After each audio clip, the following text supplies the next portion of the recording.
Hello guys, in this video I'm going to show you how you can make grocery shopping in the Flink app. But first I just want to mention, please don't forget to subscribe to my channel, because at 10,000 subscribers I'm going to show you my whole YouTube revenue statistics and growth strategy, how to make money online. So let's jump into it. Open the Flink app.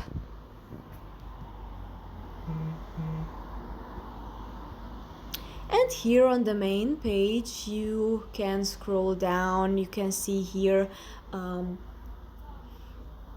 you can select fruit, vegetables, bread, milk products, cheese, meat, and if you would like, for example, vegetables, tap on the category, and here you can select some vegetables, add your address,